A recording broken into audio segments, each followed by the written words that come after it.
Hello everyone, and welcome back to another episode of Primitive Predators. My name is Kyle Ostlund, and we are at the new facility, as I call it.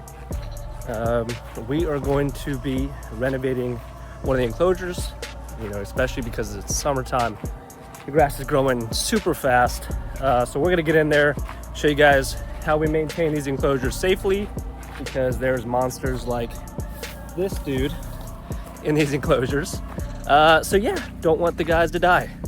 But there's a special surprise in this enclosure that we are going to address. So let's get into it.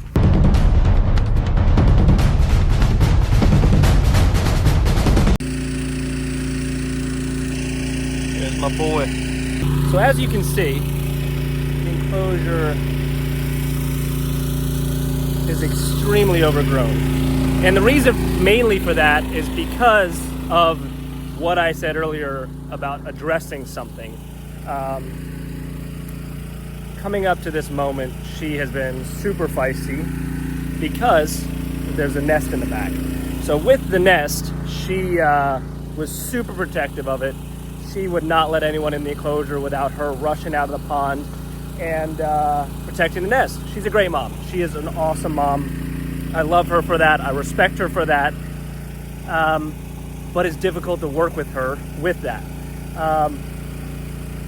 The reason it's a big issue is because the way we do this is, as you see here, we have a pump that pumps out the water. So we don't have to stick pipes in there anymore, because I learned with the Cuban crocodiles is if you put a drain pipe in there that's vibrating and all this stuff, pulling water out, they're gonna hit it, they're gonna attack it, they're gonna crush it and destroy it. So it's much easier just to put a PVC pipe in the pond itself, which we have it in there. It runs out and then hooks up to the pump externally out of the pond, so they can easily pump it out. Wow. Talk about bushwhacking, huh? What's that? Talk about bushwhacking. Crazy. You think you can get it done in a day? Oh, I always do. All right, so hopefully he is gonna stay pretty well behaved, because what we do is we're gonna put plywood right here and block the ponds in, because as you see, there's a fence all the way around the pond. So we just put plywood here on either end. It deters them from ever trying to get out. But guys, check this out.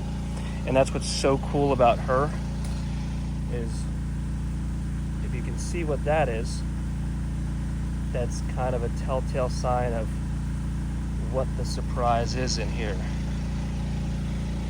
Because she has done this in the past, and she obviously continues to do it, where she will take that out of the nest, bring it in the water, and then she helps them come out.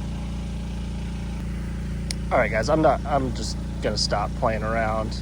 As you can tell, what's going on. She had babies. They had babies.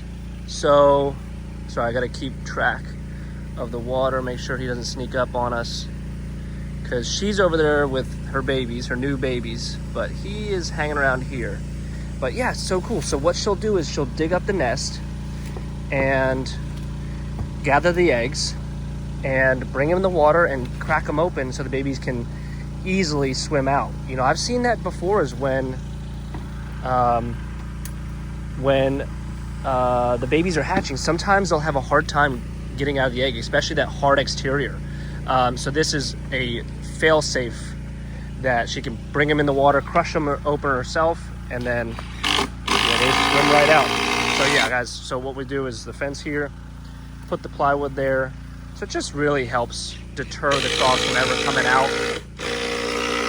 And then they can work safely in here the entire day, as you can see, because it is crazy overgrown, and even the overflow drain is completely clogged. So it's well overdue.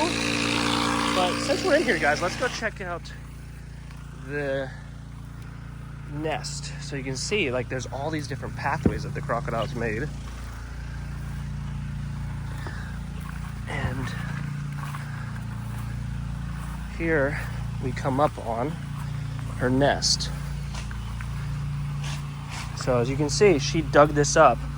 See how big the hole is there? So she dug that up and it filled back in, probably from a rain or her moving around. But you know, she dug this all up, carried the eggs that didn't hatch yet, and went all the way back to the water. What's crazy too is these babies are tiny. These babies traveled all the way through this thick brush, all the way back there. But like I said, guys, she is an amazing mom. I wouldn't be surprised at all if she carried all the babies back to the water in her mouth. All right, now that this side is covered up, we're gonna head to the other side. And what's exciting about the other side is that is where the babies are. And again, this is like crazy overgrown because she's been such a good mom that, like, she was so smart that, you know, I would pull up my truck and hope that she would think it's feeding time. And she did at first, but man, the second she heard any sort of noise by her nest, she was rocketing across the pond out of the water. And what she does is she just plops herself on the nest and just pretty much gives up. Like, you cannot do anything to get her off that nest besides rope her and drag her with a tractor, because other than that, she ain't moving worth a dang. So without further ado, let's see how she is. Oh, there's the babies.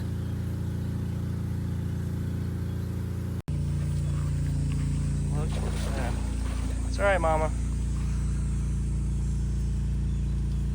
There's some of them there. So as long as we don't mess with them too much,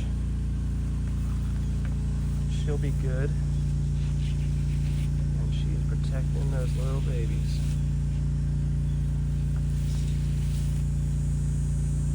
Again, it's absolutely the coolest thing in the world, because the whole mantra for this place is being able to give these animals as much as they can here as they have in the wild. So seeing these animals raise their own young in a very natural setting is absolutely incredible.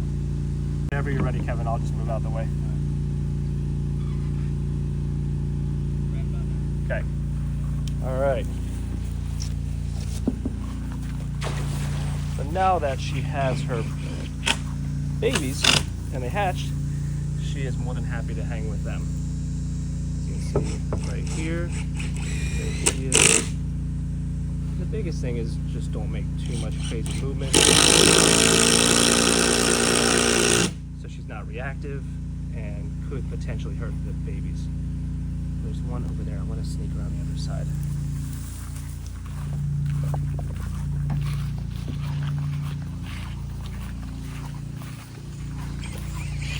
So this enclosure is 50 foot by 150 feet, and each pond is roughly 85,000 gallons. Oh man, oh man, oh man, look at that. Look at that. That is so freaking cool. Look at them, oh my God. So, Niles are my favorite species, and these two, the mom here and the dad somewhere in the deep, are my favorites individuals. They're the first crocs that I got that were over like 8-9 feet. So they're like the first big crocs I've ever had. And again, I love Nile crocs. So what you reacting at, girl?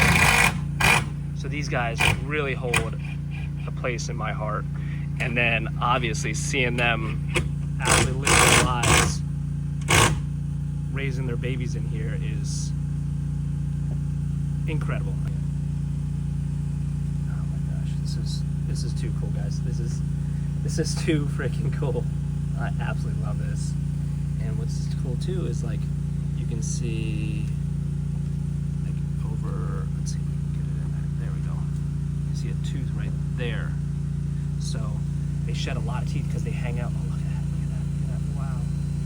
Hey. What are you doing, girl? That's your baby.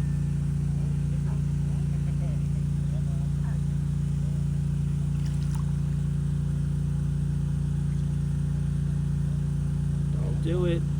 Don't do it. Don't do it. Don't do it. Don't. Unfortunately, guys, there's not much I can do. Because if I... Okay, there you go, girl. Good job. Good job. You know, she's probably worked up that we're here, probably thinking possibly feeding time. But she's also done that before. You know, I don't know if that's a feeding response or that could just be her, like, really wanting to protect the babies, you know, because no safer place for those babies than in that mouth. So that was incredible too, guys. Like, that just shows how these animals can be so smart and so intelligent and such incredible parents, you know, that they understand that that is not food. You know, these animals, so that's crazy. These animals that have the strongest jaw pressure of any animal in the entire world can pick their baby out of the water gently enough and juggle it while the baby squirms around, and have enough intelligence and restraint to understand that it's not something they want to eat and that is their offspring, and to release it back into the water is incredible. Like, incredible. Like, that's why I love these crocs. That's why I love crocodilians in general, is because they are so intelligent and they really do have critical thinking, that they truly process, you know, each and everything they do. Well, most of the time. Salties, sometimes I swear they just come out and, you know, whatever they hit, they're gonna try to eat it. But not my Niles. But yeah, to see that baby swim out, and it's almost like she kind of is embarrassed by grabbing the baby, you know? She's like, oh, sorry, you know, just have it. But so cool. So freaking cool, and I'm glad I'm able to share that with you guys. All right, I gotta run. Well,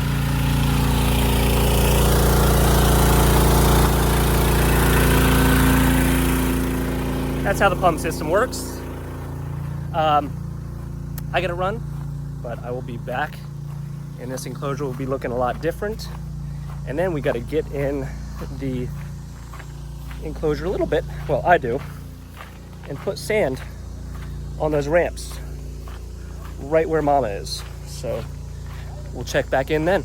So here we are back at the new property, and I'm gonna go grab some gloves because we're gonna pull that nest open, and we're gonna see if there's any eggs left, if they all hatched. You know, usually there's a couple that didn't hatch or infertile. I mean, well, I guess they wouldn't hatch if they're infertile, but if they didn't hatch for various reasons, and yeah, we'll also see how the enclosure's looking, because it was rough earlier and now it is looking a whole lot better. Oh yeah. Big difference already. Let's bleach off real quick. Safety first for the Crocs. Not the shoes, the animals. My shoe Crocs get destroyed, but not the animal Crocs. What up, girl? All right, so that's a perfect level too. So I have them drain it just to the bottom there, because it gives the babies still access to hop out here, because obviously if you drain it all the way down, there's a shelf right where she is. And I don't want the babies to have to swim the entire time, because they are little babies. They ain't built to swim that much. Oh yeah, this is looking great. Looking a whole lot different.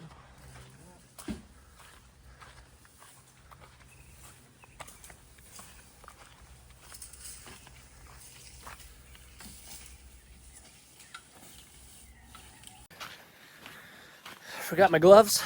Grab them over here, and then we will head back over there. So what we're gonna do now is, since crocs are chilling, the guys are working, we're gonna go over to the nest and dig it up and see what's going on as far as if there's any eggs left. Hopefully not, because the last thing we need is more Niles around here. But it is what it is. So the nest was buried a bit by all the brush, but here it is here. Good telltale sign. Oh man, that is disgusting.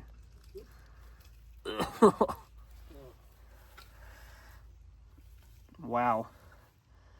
That's definitely not a good one. Ugh. No, it's maggots. Look. Nasty. Sorry, guys. No, it's not you guys. That's old Mother Nature being all nasty. All right. Well, let's see if there's anything else in here. There's some eggs. Yeah. So the question is what went wrong with these eggs? Let's pull them out over here. Back up a little bit so you guys can see more. That's a lot of eggs. Wow.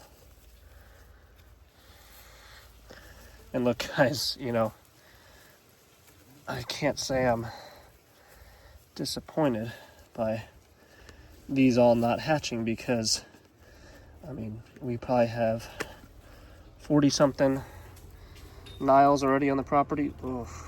Oh, man, that's a deceased one. You can see that one. We'll talk about that more in a little bit, but it's a lot to talk about there. But again, with crocodilians, with most reptiles, it's a quantity game, and it's all about how many. Let me pop this over. There we go. Okay. All about how many they can produce, because most don't make it to even adulthood even after they hatch. So it is all about a game of numbers. So you can see there's a lot. It's almost, I was gonna say it almost is like the top ones hatched, but not necessarily, because a lot of these seem like they're bad. But man, there are some nasty, nasty, nasty ones in here. I mean, luckily you guys cannot smell this either, because these are really, really smelly eggs. Whew. And there's a lot of eggs, so. Oh, did you hear that? That one just exploded. I think hopefully we are reaching the end of our egg tour here. There's one. It's like there's just all these different cavities here. Look, there's more. Most of them seem like they're bad. But yeah, Niles produce a lot of eggs usually. Here's another one. So it's all about numbers game. I think that's good, guys. So most all of these are bad. Nasty, smelly, maggot filled. And what these will eventually turn back into is nutrients for the soil. But there's one egg we definitely would like to talk about. Oh, look at this, look at this, look at this. This one is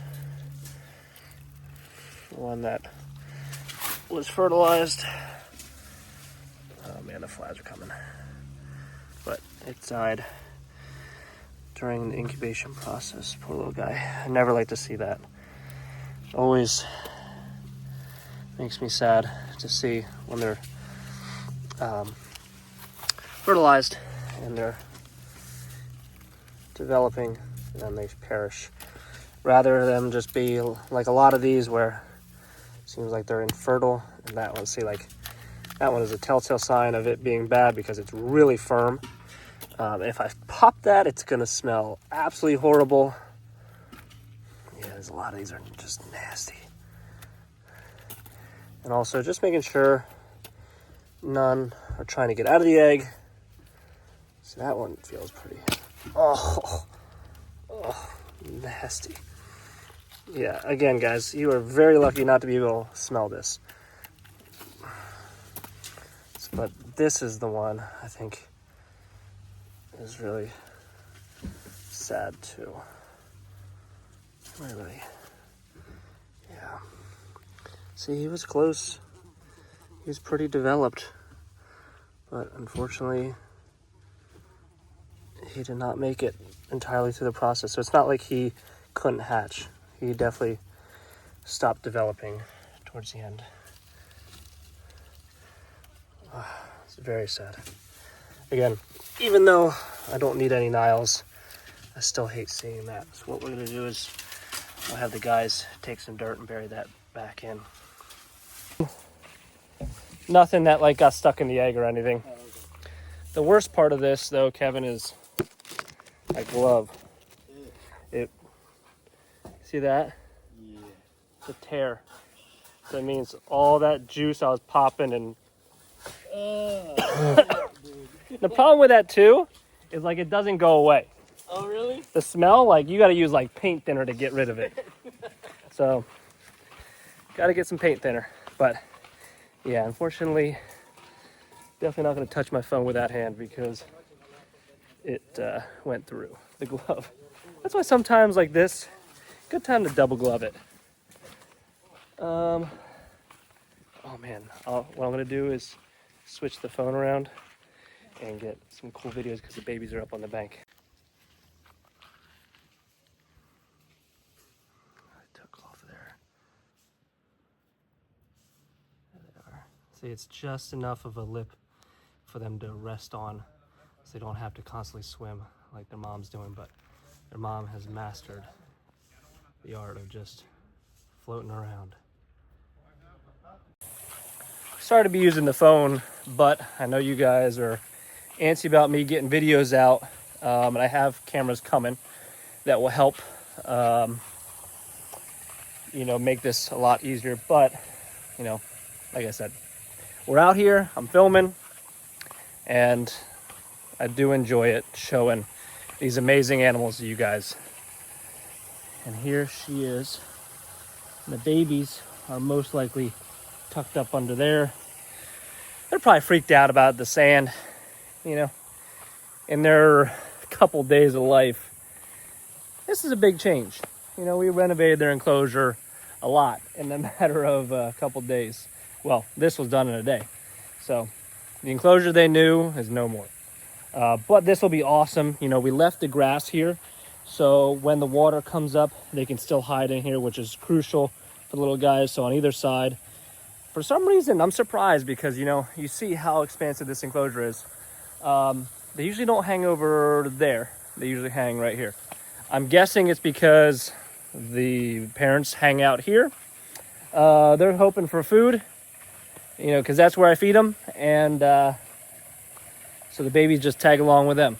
But before, like I said, guys, we used to put the pipes in the pond. The crocs would usually grab it, destroy it. So what we did is right here, so you can see, put that pipe into the pond, goes all the way down, pretty much to the bottom of the pond, and then that runs outside the enclosure, so we can drain the pond safely, especially like that big salty as you guys saw in the beginning. He's absolutely berserk. I swear his number one goal in life is to eat humans. So we're doing everything we can to make sure that doesn't happen. With that, the enclosures are much safer. Just drain them down, then he can't get out. And then we hop in and just seal it off. Another key component to today was ensuring this mesh is still all good from the last time they had babies, and it is in fact still good. We actually replaced it just to be safe because it was looking a little worn. Not ripped through, just worn, so I was like, let's just replace it since we're here. So this, most likely the babies can't fit through anyway, but this is definitely a safety barrier to ensure there's absolutely zero way these animals can get out again. It's nice having the seawalls all the way around because they ain't getting out there. So the only way they could possibly get out is the drain, but again, we had the mesh before, replaced the mesh so it's brand new again and good to go. All right, guys, well, that wraps up another episode of Primitive Predators, and I will keep doing what I'm doing. Again, I'll work on the quality, I'll work on the content, but for now, it is definitely something, and gets me to hang out in this awesome enclosure, and gives me ideas for the future. You know, this was one of the first enclosures I built with sheep pile, and I have a ton of ideas for the next iteration there. I mean, this property goes twice as far, so lots to come and lots to show. So stay tuned, guys. See ya.